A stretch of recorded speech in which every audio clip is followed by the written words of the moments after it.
Hello everyone, నేను హరగోపాల్. ఈ AP TET notification వచ్చిన తర్వాత, అలాగే తెలంగాణ టెట్ అయిపోయిన తర్వాత ఈ ఎస్జిటికి ప్రిపేర్ అవుతున్న వాళ్ళు, అలాగే టెట్కి ప్రిపేర్ అవుతున్న వాళ్ళు చాలామంది అడుగుతున్న ఒక కామన్ డౌట్ ఏంటంటే, సిలబస్ ఎలా ప్రిపేర్ అవ్వాలి, అసలు ప్రిపరేషన్ స్ట్రాటజీ ఏంటి, ఎలా బుక్స్ కలెక్ట్ చేసుకోవాలి, బుక్స్ ఎక్కడి నుంచి మొదలు పెట్టాలి. సో ఇది చాలా కన్ఫ్యూజన్ క్రియేట్ చేసే మోస్ట్ ఇంపార్టెంట్ ఇష్యూ. దీన్ని క్లియర్ చేసుకోకుండా మీరు ప్రిపరేషన్ చేస్తే ఎలా ఉంటుందంటే, మీరు ఎక్కడికి వెళ్తున్నారో తెలియకుండా ఒక బస్ ఎక్కినట్టు ఉంటుంది.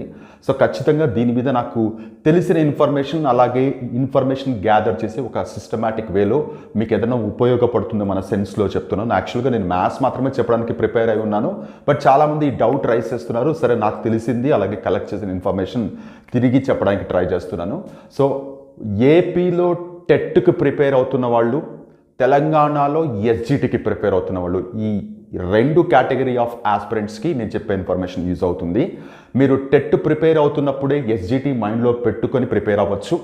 టెట్ ఎగ్జామ్ అయిపోయిన వాళ్ళు తెలంగాణలో ఆల్రెడీ మీరు ప్రిపేర్ అయిన టెట్కి ఏదైతే ప్రిపేర్ ఉన్నారో ఆ కంటెంట్ని కనెక్ట్ చేసుకుంటూ ఎస్జిటి ప్రిపరేషన్ కంటిన్యూ చేయొచ్చు. సో ఇలా చెయ్యాలంటే మీకు ఖచ్చితంగా తెలిసి ఉండాల్సింది ఏంటంటే, ఈ టెట్ అండ్ ఎస్జిటికి సిలబస్ ఏవైతే ఉన్నాయో వాటిల్లో ఉండే కామన్ థింగ్స్ ఏంటి, అవి ఏ స్టాండర్డ్ వరకు మనం నేర్చుకొని ఉన్నామో లేదా నేర్చుకోవాలి, ఇవి ఖచ్చితంగా తెలియాలి. సో దీనికోసం నేను జస్ట్ బోర్డ్ మీద ఇక్కడ ఎక్స్ప్లెయిన్ చేస్తున్నాను. Just have a look here. TET paper 1లో మీకు 150 క్వశ్చన్స్, 150 మార్క్స్ ఉంటాయనే విషయం అందరికీ తెలిసిందే. 5 పార్ట్స్ ఉంటాయి. నేను పేపర్ 1 గురించి మాత్రమే మాట్లాడుతున్నాను. 5 పార్ట్స్ ఉంటాయి. Pedagogy 30 marks, Telugu, English, maths, EVS science అంటాం, వీటి మీద 30 మార్క్స్ ఉంటాయి. టోటల్గా 150 మార్క్స్. దీంట్లో చాలామందికి ఇబ్బంది పడేది ఏంటంటే, ఈ ఈవీఎస్ కానీ మ్యాథ్స్ కానీ చాలామంది ఇబ్బంది పడుతూ ఉంటారు. సో మిగతావన్నీ చదివితే టక్కుని గుర్తుంటాయి, కొంచెం గ్రామర్ తెలిస్తే ఈజీగా స్కోర్ చేయొచ్చు అనుకుంటుంటారు.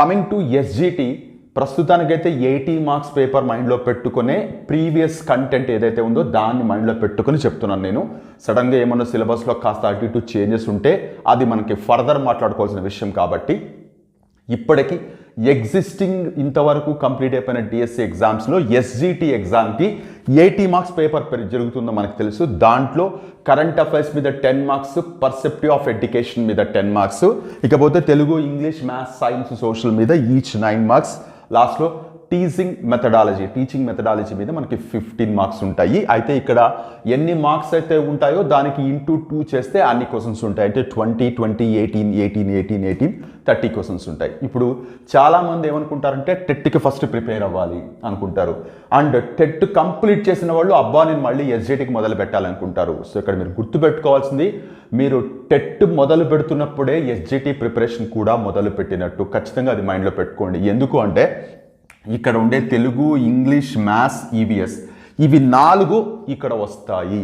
సో ఇక్కడ ఉండే కంటెంట్ ఏదైతే నేర్చుకుంటారో కొంచెం అబౌవ్ స్టాండర్డ్ ఆఫ్ క్వశ్చన్స్ మీకు ఇక్కడ ఫేస్ చేస్తారు. కాబట్టి టెట్కి ప్రిపేర్ అవుతున్న వాళ్ళు మీరు ఆల్రెడీ ఎస్జిటికి మొదలు పెట్టినట్టే. టెట్ ఎగ్జామ్ కంప్లీట్ చేసిన వాళ్ళు మీరు ఆల్రెడీ ఎస్జిటికి లాంగ్ బ్యాకే స్టార్ట్ చేశారు మీరు ప్రిపరేషన్. సో మీరు చదివింది ఇంకాస్త లెవెల్కి ఎలా తీసుకోవాలని ఖచ్చితంగా ప్లాన్ చేసుకోవాలి. ఇక్కడ చూడండి, Telugu, English, maths, science, social. So ఇలా ఇంకోటి ఏంటంటే, ఈ టీచింగ్ మెథడాలజీ ఏదైతే 15 క్వశ్చన్స్ ఉన్నాయో, ఇక్కడ ఉండే 30 బిట్స్ ఏవైతే ఉన్నాయో వాటిల్లో 6 బిట్స్ మళ్ళీ మెథడాలజీ మీద వస్తాయి. సో అవి మళ్ళీ ఇక్కడ కవర్ అవుతాయి. అంటే మీరు ఎస్జిటికి ప్రిపేర్ అవుతున్నప్పుడు మీరు కొత్తగా చదవాల్సిన 2 టాపిక్స్ వచ్చేసి current affairs, perspective of education. అలాగే టెట్కి ప్రిపేర్ అవుతున్నప్పుడు ఎస్జిటికి సంబంధం లేని ఈ టాపిక్ పెడగాగి.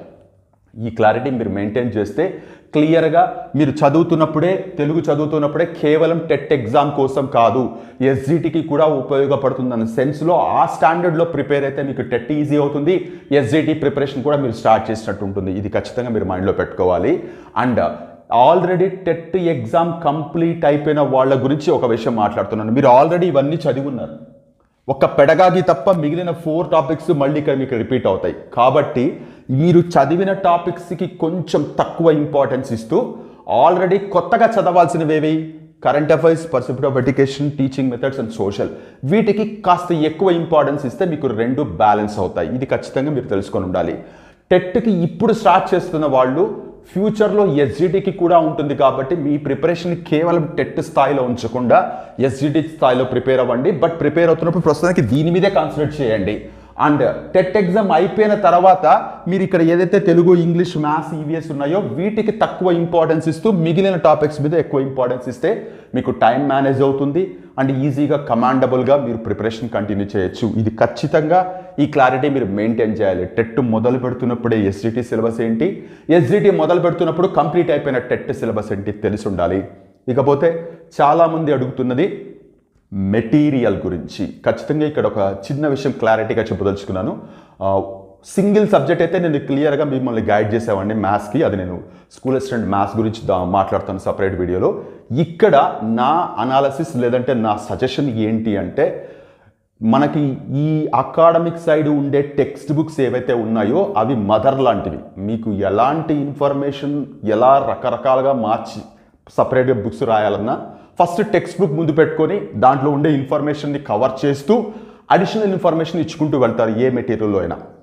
సో మీరు ఎక్కడన్నా కోచింగ్ సెంటర్స్కి వెళ్తూ ఉంటే డెఫినెట్గా ప్రతి కోచింగ్ సెంటరు ఒక full pledged well organised material మీకు ప్రొవైడ్ చేస్తుంది కాబట్టి దాని మీద డిపెండ్ అవ్వండి, తప్పలేదు. అలా కాకుండా మీరు ఓన్గా ప్రిపేర్ అవుతున్నారు అంటే first text books Telugu, English, maths, EVS పెడగాగికి సపరేట్గా బుక్స్ దొరుకుతున్న విషయం మీకు తెలిసిందే. మీరు బయట పబ్లికేషన్స్ అయినా లేదంటే కోచింగ్ సెంటర్ ఇచ్చే మెటీరియల్ అయినా ఏదన్నా ఫాలో అవుతారు. బట్ ఈ తెలుగు, ఇంగ్లీష్, మ్యాథ్స్, ఈవీఎస్ ఏదైతే ఉన్నాయో 3rd క్లాస్ నుంచి బెటర్ 9th క్లాస్ వరకు, 3rd క్లాస్ నుంచి 9th, ఎందుకు 9th అంటున్నాను అంటే కొన్ని క్వశ్చన్స్ 9th క్లాస్ స్టాండర్డ్లో ఉండడం కూడా నేను మ్యాథ్స్లో గమనించాను. మిగిలిన సబ్జెక్ట్స్ గురించి నాకు ఐడియా లేదు కాబట్టి దాన్ని నేను జడ్జ్ చేయలేను. బట్ మ్యాథ్స్లో ఇవ్వగలిగారంటే వేరే చోట కూడా ఇచ్చే ఛాన్స్ ఉందేమో అన్న సెన్స్లో 3rd to 9th క్లాస్ వరకు ఖచ్చితంగా మీరు ప్రిపేర్ అవ్వాలి. ఈ ప్రిపరేషన్ డెఫినెట్గా మీకు ఎస్జిటికి కూడా ఉపయోగపడుతుంది. ఆల్రెడీ టెట్ ఎగ్జామ్ కంప్లీట్ అయిపోయిన వాళ్ళు అయితే మాత్రం డెఫినెట్గా మీరు 9th క్లాస్ వరకు ప్రిపేర్ అవ్వాల్సిందే. ఎస్జిటి ఎగ్జామ్ అంటే ఇట్స్ డైరెక్ట్గా ఇంకా 1 step to జాబ్ గెటింగ్ కాబట్టి ఖచ్చితంగా కొంచెం హై స్టాండర్డ్లోనే ప్రిపేర్ అవ్వాలి. కాబట్టి 9th class standard 10th class వరకు ప్రిపేర్ అయినా కూడా మీకు వచ్చే నష్టం ఏమీ లేదు, డెఫినెట్గా కమాండ్ ఉంటుంది. సో ఇది మీరు ఖచ్చితంగా మైండ్లో పెట్టుకోవాలి. అండ్ మెటీరియల్ గురించి మాట్లాడుతున్నాను, ఖచ్చితంగా మస్ట్ టెక్స్ట్ బుక్స్ ఫాలో అవ్వండి, టెక్స్ట్ బుక్స్ ఫాలో అవ్వండి మీరు. అండ్ ఇంకొక చిన్న విషయం ఏంటంటే టెక్స్ట్ బుక్స్లో చాలామంది sir class wise text books first finish చేసి, అంటే 3rd క్లాస్ ఫినిష్ చేసి 4th ఫినిష్ చేసి 5th ఇలా వెళ్ళాలా అంటున్నారు. దీనికంటే బెటర్ ఆప్షన్ ఏంటంటే టాపిక్ వైజ్ ప్రిపేర్ అవ్వడం. అంటే ఫర్ ఎగ్జాంపుల్ నేను మ్యాథ్స్ టీచర్ని కాబట్టి మ్యాథ్స్ పాయింట్ ఆఫ్ వ్యూలో చెప్తున్నాను. సపోజ్ మీరు మ్యాథ్స్ తీసుకుంటే నంబర్ సిస్టమ్ అని మీకు టెట్లో కనబడుతుంది, ఎస్జిటి సిలబస్లో కూడా కనబడుతుంది. నెంబర్ సిస్టమ్ అనేది మీకు ఖచ్చితంగా 3rd క్లాస్ నుంచి నంబర్స్ నుంచి టాపిక్స్ స్టార్ట్ అవుతాయి. మీరు నంబర్ సిస్టమ్ అన్న టాపిక్ మైండ్లో పెట్టుకొని 3rd క్లాస్ నుంచి 10th క్లాస్ వరకు, తప్పులేదు 10th క్లాస్ వరకు ఆ టాపిక్ ఎక్కడెక్కడుందో ఆ టాపిక్ మొత్తం చదవండి. It may take you 4 days or 5 days, నష్టం ఏమీ లేదు. 4-5 days పడుతుంది. అంటే మీరు అలాట్ చేసుకున్న ఒక 2 hours టైం ఏదైతే ఉంటుందో మ్యాథ్స్కి అలా చేసుకుంటూ వెళ్తే ఒక 4-5 daysలో నంబర్ సిస్టమ్ మొత్తం 3rd క్లాస్ దగ్గర నుంచి అప్ టు 10th క్లాస్ వరకు అవుతుంది. అదంతా అయిపోయిన తర్వాత మళ్ళీ కంఫర్ సపోజ్ ఆల్జిబ్రా అనుకుందాం, ఆల్జిబ్రా ఎక్కడ స్టార్ట్ అవుతుందో అక్కడి నుంచి up to 9th class or 10th class topic wise చదివితేనే మీకు కమాండ్ వస్తుంది. అలా కాకుండా మీరు 3rd క్లాస్ టెక్స్ట్ బుక్ ముందు పెట్టుకొని దాంట్లో ఉండే ప్రతి టాపిక్ చదువుతున్నప్పుడు ఓన్లీ లిమిటెడ్ ఇన్ఫర్మేషన్ ఉంటుంది. నెంబర్ సిస్టమ్ మీద సమ్ ఇన్ఫర్మేషన్ ఉంటుంది, దాని తర్వాత మళ్ళీ నెక్స్ట్ ఇంకేదో ఉంటుంది, సంథింగ్ రేషియో అండ్ ప్రపోర్షన్ అనో లేకపోతే ఇంకొకటి ఉంటుంది. ఈ కంటిన్యూటీ దెబ్బతింటుంది, మీకు చాలా ఇబ్బందిగా ఉంటుంది. సో డెఫినెట్గా ఇక్కడ ఉండే ఏ సబ్జెక్ట్ తీసుకున్న తెలుగైనా, ఇంగ్లీష్ అయినా, మ్యాథ్స్ అయినా, సైన్స్ అయినా, సోషల్ అయినా మీరు టాపిక్ చూస్ చేసుకొని ఆ టాపిక్ ఏ టెక్స్ట్ బుక్స్లో ఉందో అవంతా చేసుకుంటూ వెళ్ళాలి. ఇది ఖచ్చితంగా మెయింటైన్ చేయాల్సింది. సో మెటీరియల్ పాయింట్ ఆఫ్ వ్యూలో నేను ఫస్ట్ చెప్పేది టెక్స్ట్ బుక్స్ ఖచ్చితంగా పెట్టుకొని ఉండండి, ఫస్ట్ వన్. నెంబర్ 2, డెఫినెట్గా మీ దగ్గర ఏదైనా కోచింగ్ సెంటర్స్కి సంబంధించిన మెటీరియల్ ఉంటే దాన్ని కూడా ఫాలో అవ్వడానికి ట్రై చేయండి. టెక్స్ట్ బుక్స్ దాదాపుగా కంప్లీట్ అయిపోయిన తర్వాత, అంటే మీరు ఓన్గా ప్రిపేర్ అవుతూ ఉంటే చెప్తున్న విషయం ఇది.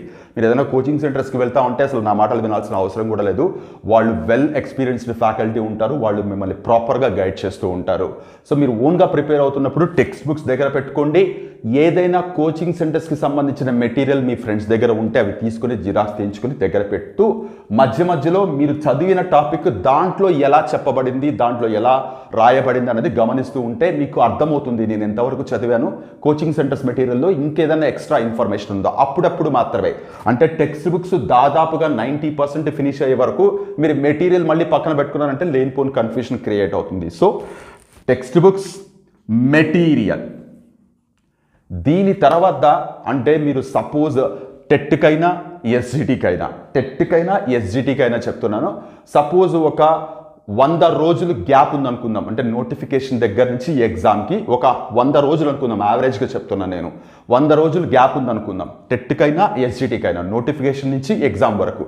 ఈ 100 రోజుల టైంలో మొదటి 35% ఆఫ్ టైంలో మీరు టెక్స్ట్ బుక్స్ చదవాల్సింది కంప్లీట్ అయిపోవాలి, దాదాపుగా కంప్లీట్ అయిపోవాలి టెక్స్ట్ బుక్స్. ఎప్పుడైతే మొదటి రౌండ్లో మీకు ఈ టెక్స్ట్ బుక్స్ చదవడం ఫినిష్ అయిపోతుందో then you are almost ready to write the exam. అప్పటి నుంచి మీరు డెఫినెట్గా ప్రాక్టీస్ పేపర్స్ చేయడం మీరు ఫాలో అవ్వండి. ప్రాక్టీస్ పేపర్ అంటే మామూలుగా కొంతమంది మెటీరియల్ చదువుతున్నప్పుడు ప్రతి టాపిక్కి వెనక ఒక 30-40 బిట్లు ఉంటాయి. అక్కడ మీరు గమనించాల్సింది ఏంటంటే మీరు ఏ టాపిక్ అయితే చదివారో ఆ టాపిక్కి సంబంధించిన బిట్స్ మాత్రమే ఉంటాయి. మీ మైండ్ అంతా ఆ టాపిక్లో తిరుగుతుంటుంది కాబట్టి దాన్ని ఈజీగా చేస్తారు. కానీ ప్రాక్టీస్ పేపర్స్లో బిట్స్ ఎలా ఉంటాయి, ఒక బిట్టు ఒక టాపిక్ నుంచి వస్తే ఇంకొక బిట్టు వేరే ఏదో టాపిక్ నుంచి వస్తుంది. సో మైండ్ ఆ టాపిక్ నుంచి ఈ టాపిక్కి ఫాస్ట్గా స్విచ్ కావాలి. సో అది జరగాలి అంటే మీరు ప్రాక్టీస్ పేపర్సే చేయాలి. మీరు మామూలుగా మెటీరియల్లోనో లేదంటే ఏదైనా పబ్లికేషన్స్కి సంబంధించిన బుక్స్లోనో ఒక టాపిక్ అయిపోయిన తర్వాత వెనక ఉండే బిట్స్ అనేవి ప్రాక్టీస్ కింద కన్సిడర్ చేయబడవు. మీరు ఫుల్ లెంత్ పేపర్స్, మీరు టెట్కి ప్రిపేర్ అవుతూ ఉంటే 150 మార్క్స్ ఉండే ఫుల్ లెంత్ పేపర్, ఎస్జిటికి ప్రిపేర్ అవుతూ ఉంటే 160 క్వశ్చన్స్ ఉండే 80 మార్క్స్ ఫుల్ లెంత్ పేపర్. నేనేమంటున్నాను, ఫస్ట్ 35% ఆఫ్ టైంలో మీరు టెక్స్ట్ బుక్స్ చదవడం అంతా అయిపోయిన తర్వాత ఇంకాస్త మిగిలి ఉన్నా నో ప్రాబ్లం, మీరు సైమల్టేనియస్గా ప్రాక్టీస్కి టైం మేనేజ్ చేసి తీరాలి. ఖచ్చితంగా మీరు మైండ్లో పెట్టుకోవాల్సిన విషయం. దాదాపు ఈ ప్రాక్టీస్ పేపర్స్ అనేది దాదాపు 40% ఆఫ్ టైం, అంటే 100 రోజులు అనుకుంటే మొదటి 35 రోజుల్లో మీరు చదవడం అయిపోయింది.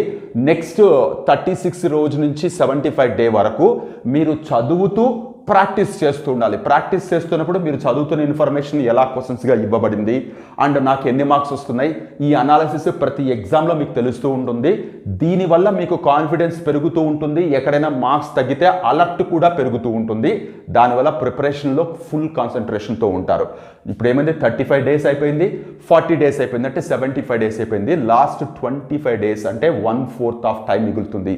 ఆ టైంలో మీ మైండ్ సెట్, అది టెట్ ఎగ్జామ్ అయినా కావచ్చు, ఎస్జిటి ఎగ్జామ్ అయినా కావచ్చు, ఆ టైంలో మీ మైండ్ సెట్ ప్రాక్టీస్కి ఎక్కువ ఇంపార్టెన్స్ ఇస్తూ ఎక్కడెక్కడైతే లూప్ హోల్స్ ఉన్నాయో, అంటే మీ ప్రిపరేషన్లో ఎక్కడెక్కడైతే తప్పులు ఉన్నాయో లేదంటే ఎక్కడెక్కడైతే డ్రాబ్యాక్స్ ఉన్నాయో అవి కనుక్కొని మీరే ఆ గ్యాప్స్ని ఫిల్ చేయడం కోసం ఏం చదవాలనేది ఖచ్చితంగా ఫాలో అవుతూ ఉండాలి. సో ఇలా కనుక మీరు సిలబస్ కరెక్ట్గా మైండ్లో పెట్టుకొని బుక్స్ అండ్ మెటీరియల్ని దగ్గర పెట్టుకొని ప్రాపర్ వేలో ఇలా ఆర్గనైజ్డ్గా ప్రిపేర్ కాగలిగితే ఈజీగా, కూల్గా, ఎలాంటి టెన్షన్ లేకుండా ఖచ్చితంగా సక్సెస్కి చాలా దగ్గరగా వెళ్తారు.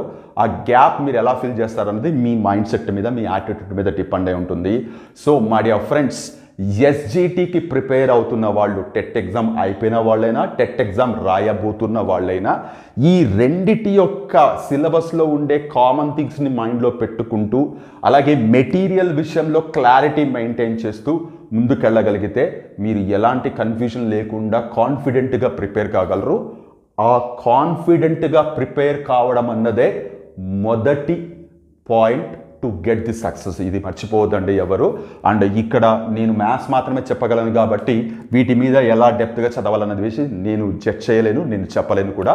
సో అందుకనే జస్ట్ ఇది చాలామంది అడుగుతున్న డౌట్, నేను కొంచెం నాకు తెలిసిన ఇన్ఫర్మేషన్ వేరే వాళ్ళ దగ్గర నుంచి గ్యాదర్ చేసి అనలైజ్ చేసి నా పాయింట్ ఆఫ్ వ్యూలో చెప్తున్న ఇన్ఫర్మేషన్ మీరు ఓన్గా ప్రిపేర్ అవుతున్న వాళ్ళు ఈ క్లారిటీ మెయింటైన్ చేయండి. ఎస్పెషల్లీ మెటీరియల్ విషయంలో ఎలాంటి కన్ఫ్యూజన్ క్రియేట్ చేసుకోవద్దు.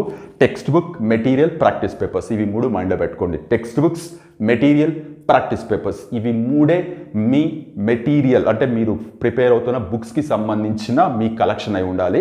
ఇది క్లియర్గా ఏది ముందు చదవాలి ఏది తర్వాత చదవాలి క్లారిటీ మెయింటైన్ చేయండి. ఫస్ట్ టెక్స్ట్ బుక్స్, దాని తర్వాత మెటీరియల్ అండ్ ప్రాక్టీస్ పేపర్స్, చివర్లో నేను చెప్పినట్లు 25% ఆఫ్ టైం ఏదైతే ఉంటుందో దాంట్లో మీ పర్ఫెక్షన్ పెంచుకోవడానికి ట్రై చేయండి. సో ఓవరాల్గా టెట్కైనా ఎస్జిటికైనా సిలబస్లో ఉండే కంపారిజన్ ఇది, కామన్ పాయింట్స్ ఇవి, మీరు ప్రిపేర్ కావాల్సిన స్ట్రాటజీ ఇది, బుక్స్కి సంబంధించిన క్లారిటీ ఇది. హోప్ ఈ ఇన్ఫర్మేషన్ మీకు డెఫినెట్గా హెల్ప్ అవుతుందని అనుకుంటున్నాను, హెల్ప్ కావాలనే చెప్పాను. హోప్ ఈ ఇన్ఫర్మేషన్తో మీకు క్లియర్గా క్లారిటీ వచ్చింది అనుకుంటున్నాను. మనం నెక్స్ట్ వీడియోలో మరొక టాపిక్తో కలుద్దాం. అంతవరకు టేక్ కేర్. యువర్స్ హరగోపాల్.